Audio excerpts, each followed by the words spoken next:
Hello everyone. आज हम लोग डिस्कशन करने जा रहे हैं कि इंग्लैंड यानी यूके गवर्नमेंट ने ये इनहेरेंट टैक्स क्या लगा दिया। ये क्या बवाल मचा दिया है भाई, जिससे कि उसके देश से बहुत सारे रिच लोग कंट्री छोड़कर जाने पे विवश हो रहे हैं, मजबूर हो रहे हैं।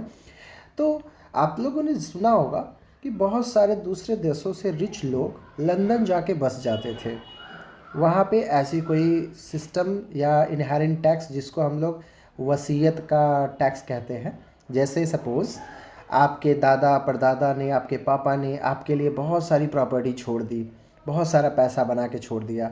उसका 40% अगर जैसे ही दादा या पापा का वेल्थ, धन संपत्ति आपके नाम पे ट्रांसफ़र हो रहा है, यानी कि आप उसके जब वसीयत या वारिसदार बन रहे हैं, तो आपकी टोटल वैल्यू ऑफ जो एसेट है, प्रॉपर्टी है, उसका 40% यूके गवर्नमेंट के द्वारा एक्वायर कर लिया जाएगा।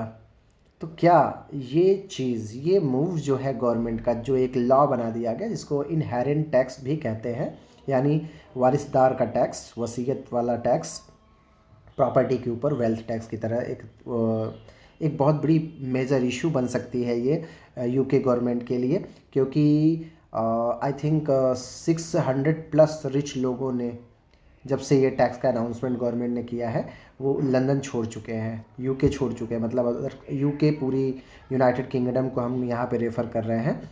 तो भाई देखो, सबसे बड़ी बात क्या है कि कोई भी गवर्नमेंट को इस तरीके के जो लॉ है उसे अप्लाई नहीं करने चाहिए। देखिए, मैं रिच नहीं हूँ, फिर भी ये बात इसलिए कह रहा हूँ क्योंकि कोई भी पर्सन अपनी ताकत, अपनी मेहनत, अपनी बहुत सारी चीज़ों, स्ट्रगल से गुजरते हुए वो वेल्थ इकट्ठा करता है।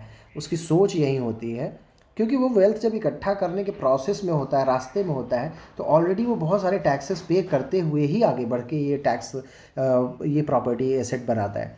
तो इसलिए जब उसकी जो चीज़ें बची हुई हैं उनमें से आप अगर किसी भी इंडिविजुअल या बिजनेसमैन या कंपनी की चीज़ों को आप ऐसा करोगे, तो जाहिर सी बात है कि किसी भी पर्सन को या पर्सनालिटी को ये अच्छी चीज़ नहीं लगेगी।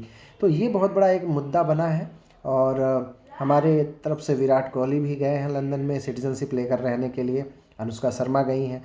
अब ऐसे में देखना ये होगा कि जो इंडियंस जाके, जैसे विजय माल्या जैसे लोग, नीरव मोदी जैसे लोग जो लंदन में जाके बसे हैं, अब उन लोगों के द्वारा इस पर क्या रिएक्शन आएगा। जो इंडियंस है, स्पेशली सुपर रिच लोग, उनके द्वारा क्या रिएक्शन होगा, और क्या वो दूसरे देशों के लिए अब जाएंगे या वहाँ पे रहेंगे, 40% वसीयत वाला टैक्स भी देंगे, वारिसदार वाला, और दूसरे टैक्सेस तो भरेंगे ही भरेंगे। Everyone, bye bye.